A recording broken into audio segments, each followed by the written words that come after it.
जुड़ी बड़ी खबर आपके सामने रखे। 10 सीटों के लिए नामांकन आज है और नामांकन की आज आखिरी तारीख है। 9 सीटों पर चुनाव और 1 सीट पर उपचुनाव है।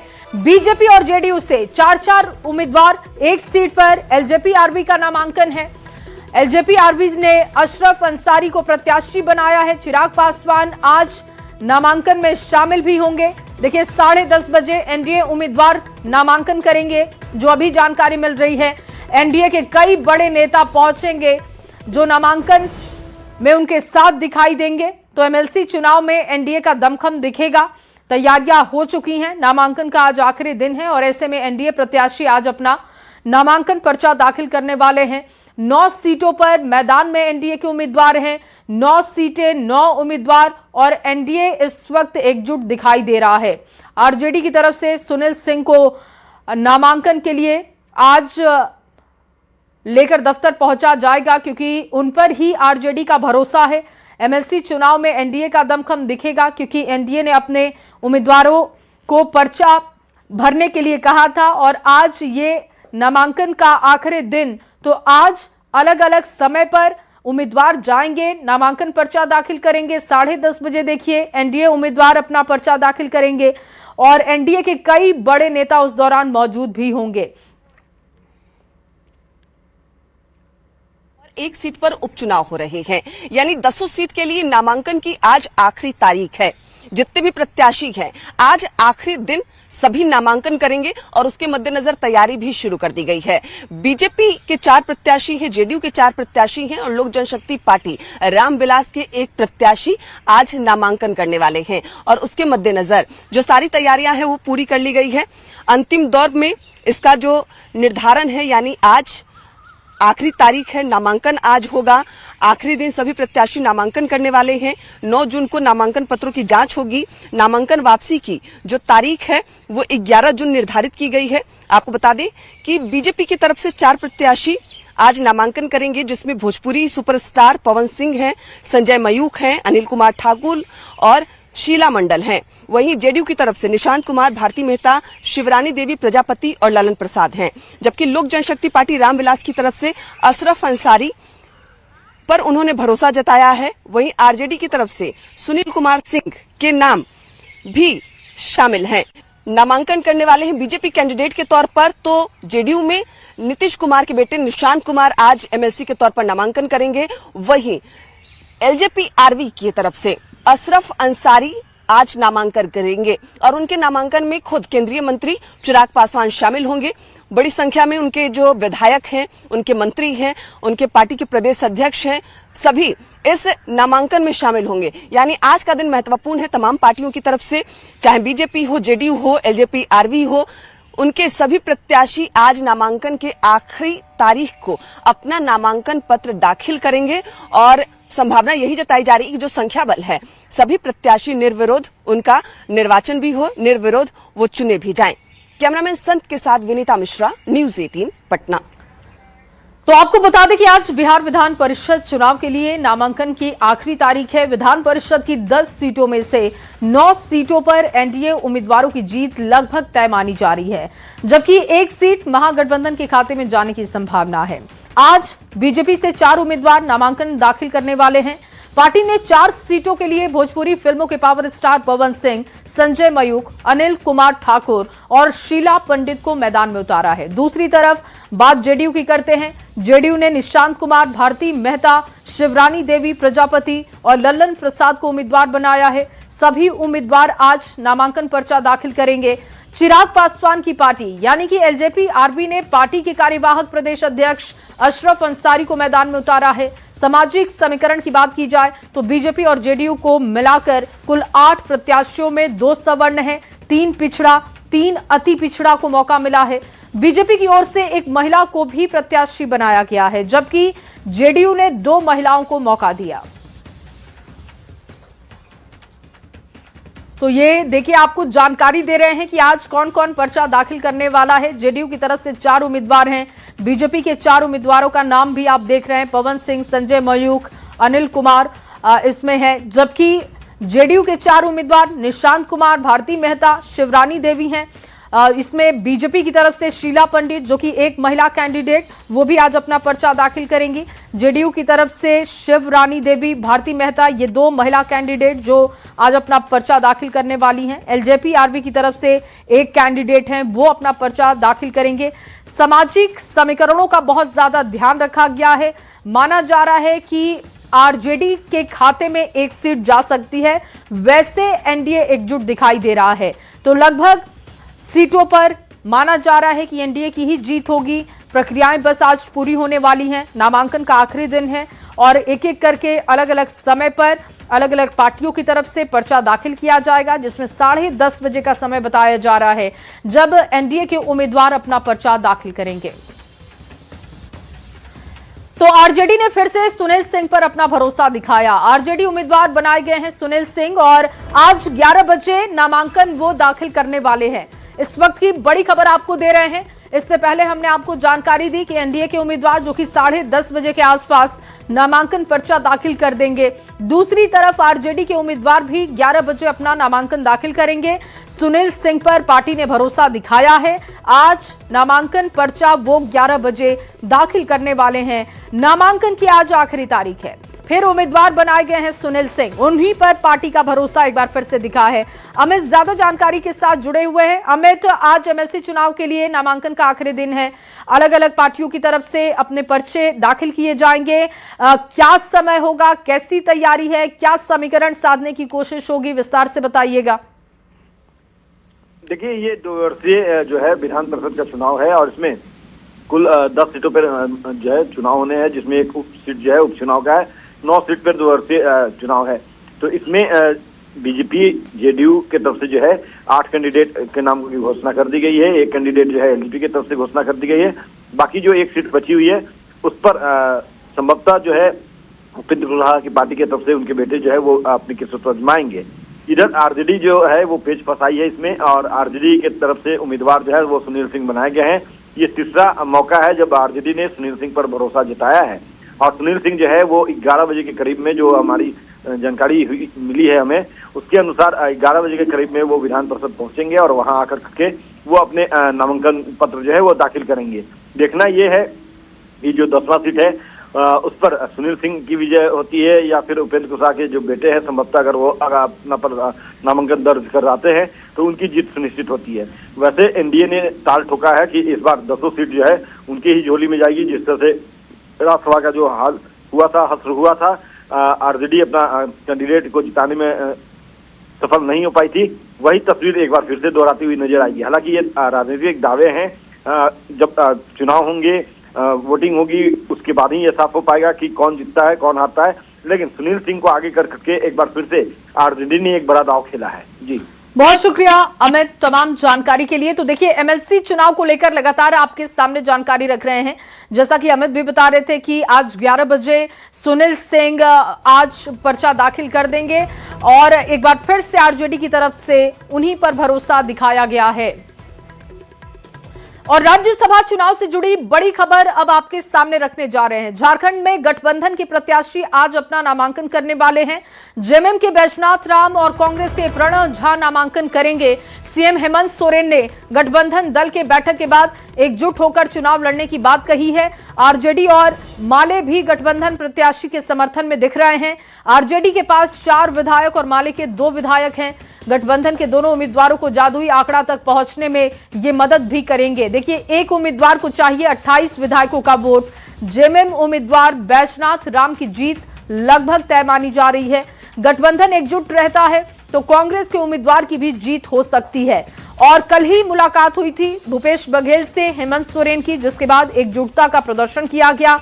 दावा किया गया कि पार्टी और गठबंधन की एकजुटता की वजह से हम अपने कैंडिडेट को राज्यसभा तक पहुंचा देंगे। ऐसे में देखना होगा कि कांग्रेस के लिए ये जो रणनीति है या जो भरोसा दिया जा रहा है वो कितनी कारगर होगी, क्योंकि कांग्रेस की तरफ से प्रणव झा को टिकट दिया गया है राज्यसभा के लिए।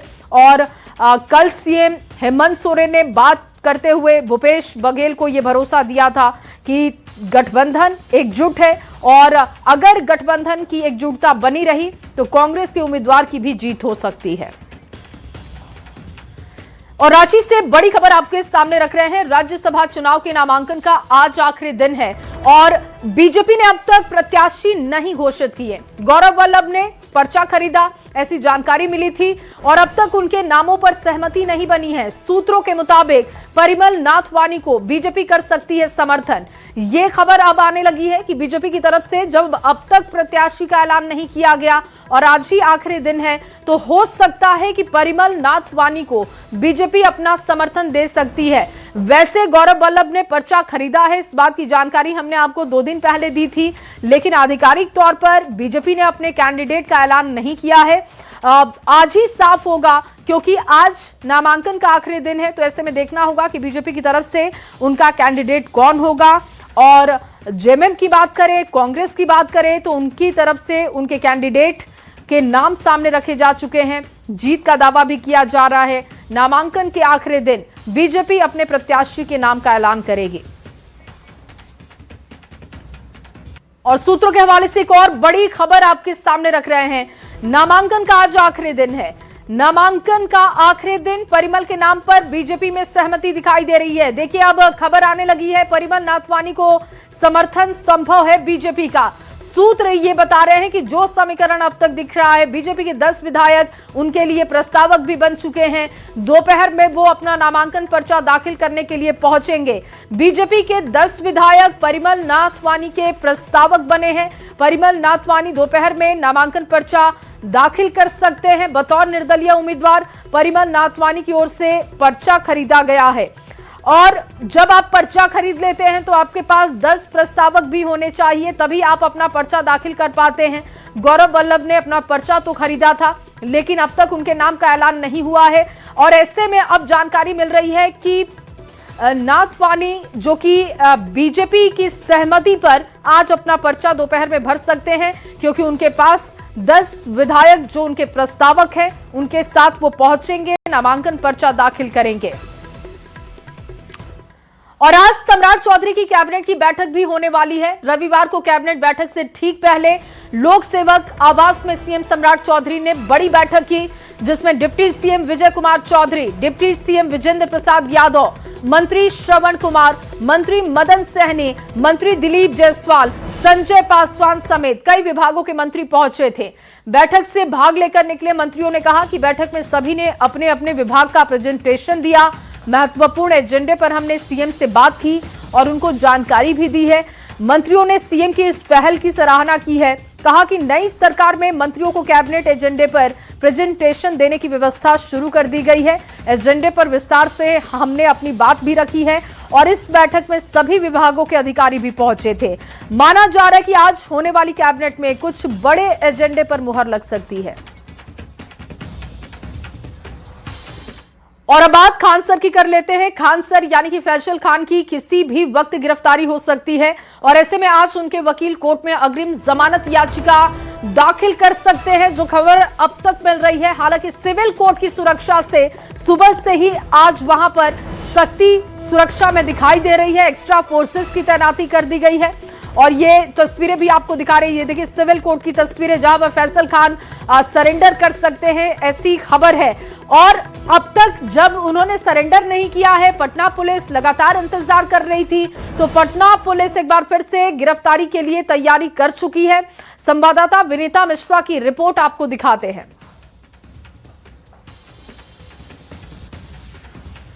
उर्फ खान सर, जिन पर गिरफ्तारी की तलवार अभी भी लटक रही है और ऐसे में आज सिविल कोर्ट पर सबकी निगाहें हैं, क्योंकि उनके वकील की तरफ से ये बयान सामने आया था कि अग्रिम जमानत याचिका दाखिल की जा रही है और आज ये जो प्रक्रिया है वो की जाएगी। लेकिन उससे पहले यहाँ देख सकते हैं कि सिविल कोर्ट की जो सुरक्षा है वो बढ़ा दी गई है, क्योंकि शनिवार को ये खबर मिली थी कि खुद Khan sir civil court surrender करने आ सकते हैं। ऐसे में अभी तक पुलिस उन्हें गिरफ्तार नहीं कर पाई है और इसी के मद्देनजर यहाँ सिविल कोर्ट में भी सुरक्षा सख्त कर दी गई है। अमूमन इतनी सख्ती नजर नहीं आती यहाँ सिविल कोर्ट में, आज फोर्स ज्यादा है। तो क्या लग रहा है कि खान सर के मद्देनजर ये सुरक्षा बढ़ाई गई है अभी?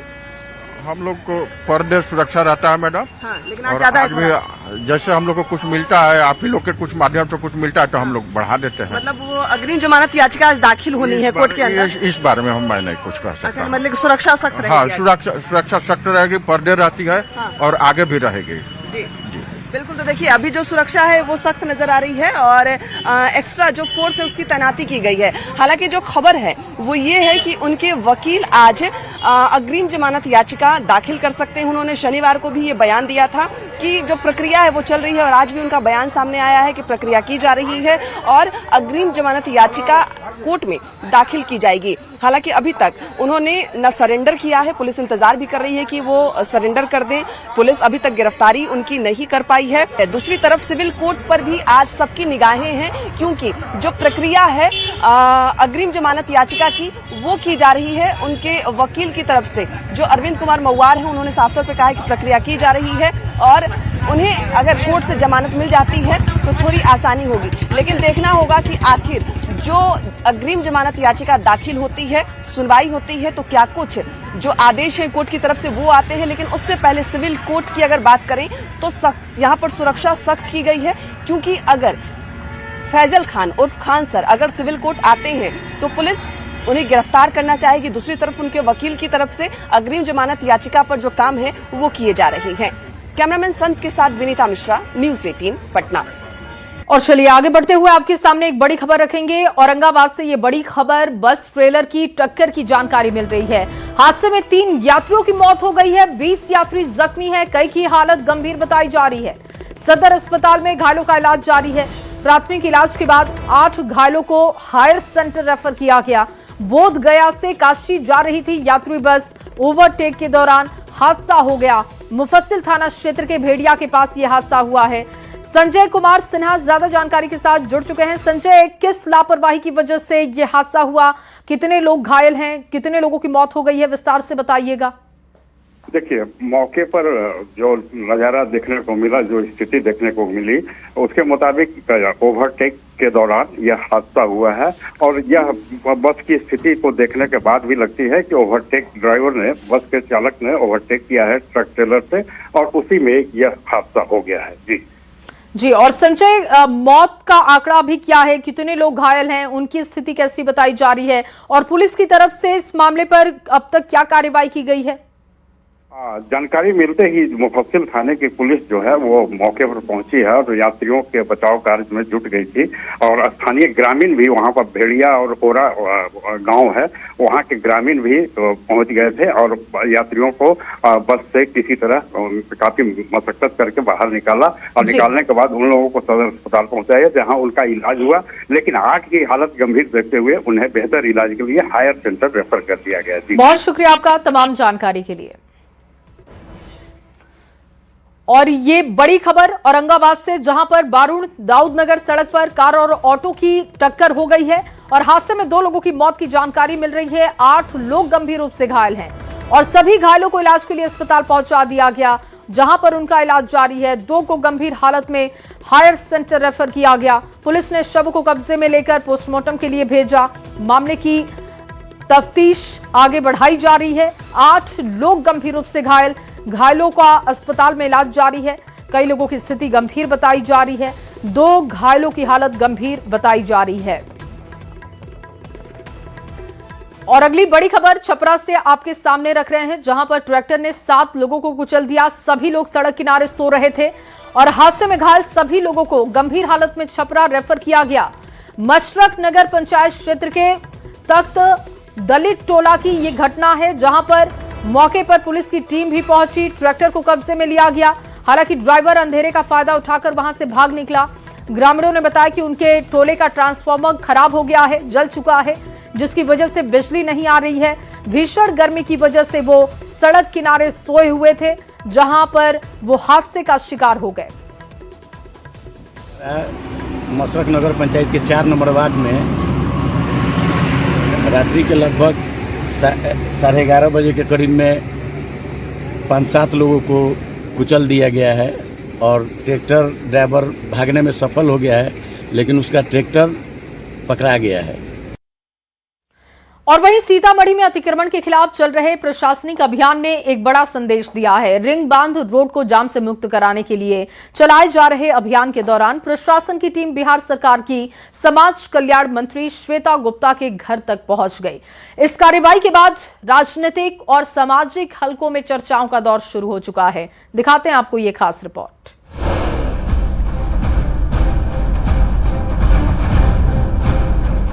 कानून की नजर में न कोई रसूखदार है, न कोई आम और न ही कोई खास।